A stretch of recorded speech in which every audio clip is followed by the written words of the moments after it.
pessoas que vão colocar e implantar projetos diferenciados dos que vinham acontecendo. Fichinha vinha comentando uma coisa importante sobre as reformas, e nós comungamos da mesma ideia, da necessidade que há das reformas, Fichinha. E uma das necessidades claras que nós podemos ver é hoje o sistema econômico de governo que se é implantado no Brasil. Por quê? Porque desde que o Fernando Henrique foi presidente da República, nós não tivemos diferença nos 4 anos de governo Lula e não teremos diferença nos 8 anos de governo Lula e não teremos diferença no governo Dilma. E quem sabe não teremos diferença para o próximo presidente da República. Por quê? Porque hoje as posições ideológicas até são diferentes, mas a linha econômica que o país enfrenta, a linha econômica que o mundo e os países que são os países que vêm crescendo no momento que nós nos encontramos hoje, elas são parecidas e não tem muita diferença de se implantar metodologias políticas. Agora, claro, que diferenças de projetos sociais que seriam a diferença da esquerda e da direita hoje no país. Mas eu tenho convicção que essa reforma tributária ou política ou trabalhista, ela não vem sozinha.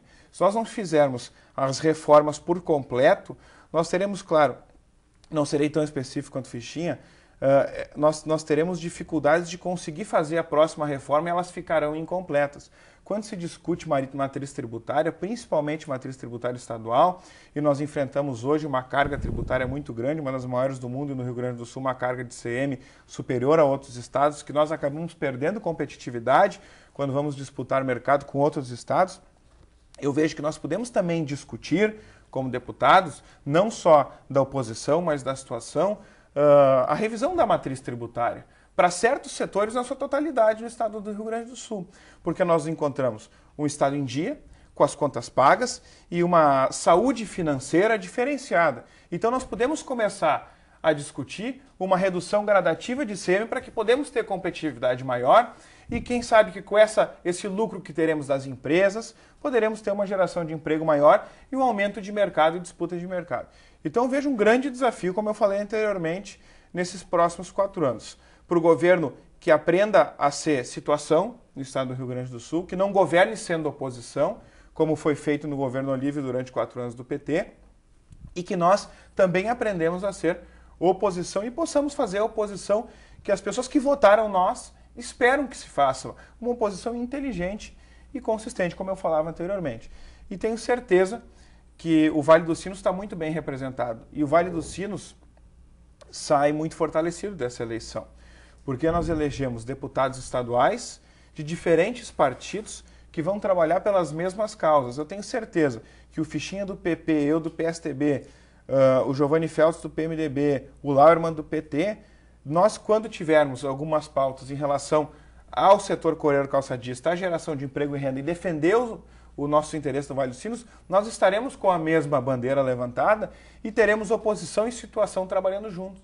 E tenho certeza que o eleitor, que votou em qualquer um de nós, ele quer que nós possamos exercer a nossa função de deputado pensando no bem e no desenvolvimento da nossa região, sem fazer, como eu sempre friso aqui, aquela oposição destrutiva, que nós possamos sim agregar as posições que um governo possa colocar. Nós como deputados estaduais e os deputados federais que forem eleitos para desempenhar essa função. Eu quero seguir ainda o rumo da entrevista com você sobre política, tá? O senhor tinha falado sobre situação, oposição, esquerda, direita. Como hoje, num país como o Brasil, que tem o nosso presidente no PT, ele faz alianças políticas com o PMDB, que eram antigos rivais, né, que até então agora são aliados. Tem o PV, tem o PP, PSDB, vários partidos. Para o acadêmico que está assistindo isso, como é que é feita essa divisão clara para que ele entenda o que é a esquerda hoje e o que é a direita hoje? Tu comentaste isso, mas por que tanta aliança, por que tanto favorecimento ou não de cargos, esse tipo de coisa? Quem sabe até nós não entendemos essa divisão. Quando eu citei essa questão, eu citei porque por isso que tem que haver a reforma política.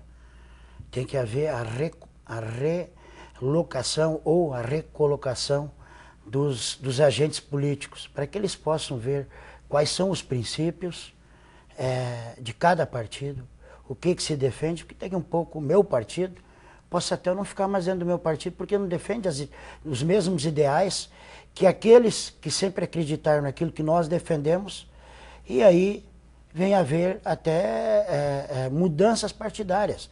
Mas eu repito, tem que haver a diminuição de partidos, os ideais têm que ficar bem claros, e as ideias, porque isso tem que ser o princípio vendido. Não posso eu dar um discurso, sendo do Partido Progressista, dar um discurso completamente identificado com outra sigla partidária, com outros princípios que não são aqueles que nortearam a vida inteira do meu partido e daqueles que fundaram o meu partido. Então, não pode haver essas mudanças. Agora, o que acontece? Em Brasília, quando nós vemos toda essa esculhambação, que é isso, porque são cooptados desde democrata até os mais radicais de esquerda, que já estão praticamente todos juntos. E as ideias estão praticamente se encontrando no mesmo ponto. Isso não existe. Isto não existe. Isso confunde eleitor, isso diz realmente e prejudica a classe política, porque diz que todos são iguais. Não existe diferenciação. Seria da mesma maneira como o meu partido integrar o governo Tarso Genro aqui no Rio Grande do Sul. Nós não precisamos integrar o governo para fazer o bem pelo Estado do Rio Grande do Sul.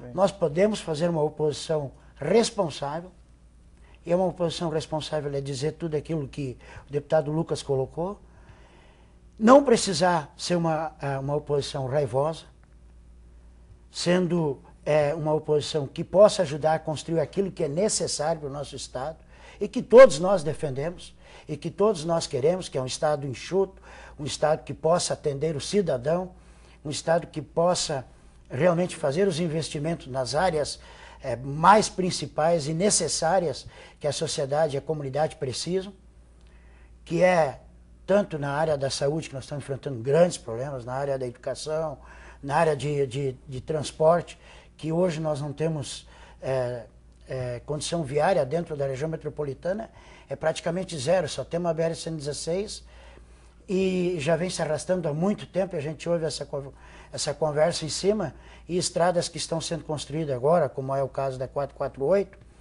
que leva de um ponto para outro ponto dentro da mesma rodovia, que só vai estrangular mais aqui ainda, principalmente depois de Sapucaia, até Novo Hamburgo vai ser um horror. Quem mora para cá, quem trabalha daqui para lá ou de lá para cá, vai ser um caos. Então nós vamos ainda estrangular mais a nossa região. Nós precisamos fazer com que se tenha pontos específicos, onde haja convergência, e esta convergência vai trazer afinidades em alguns pontos, mas no momento que for acontecer algumas mudanças que nós somos completamente contrários, nós temos que agir com independência e como oposição. Porque é ali que se defende a opinião do cidadão, a opinião daquele que trabalha e produz e que acreditou em nós. A opinião do eleitor. Hoje, comparando com as diretas já, tá? O número de alianças políticas a gente vê que vem aumentando. E também o eleitor, quando ele está votando, ele está sendo mais seleto. Hoje, na atual votação. As pessoas não votam mais pelo partido, estão votando diretamente na pessoa. O que eu quero voltar agora e falar um pouquinho, vamos fugir um pouco aqui do Estado, é sobre essa situação também, vamos falar sobre o Tiririca, um exemplo. O Tiririca não deixa de ser um palhaço, muitas pessoas discutem isso como voto de protesto. Eu queria saber assim, se isso acontecesse aqui no Rio Grande do Sul, que é um dos povos mais seletos, mais intelectos para votar aqui no Brasil, como é que seria a reação do Estado? Como seria essa situação de pessoas que votam pela pessoa e não pelo partido? Se isso seria uma queda na qualidade do voto, um sinal de protesto, como é que vocês veem isso? Aqui no Estado, se acontecesse uma situação dessa. Só falando um pouco sobre alianças políticas, que foi falado anteriormente, eu falei brincando que às vezes nem nós entendemos, até porque a gente vê diversas alianças feitas a favor da governabilidade, claro, da suposta governabilidade que os governos enfrentam, e a gente acaba não sabendo muitas vezes a que preço que se acontece a governabilidade.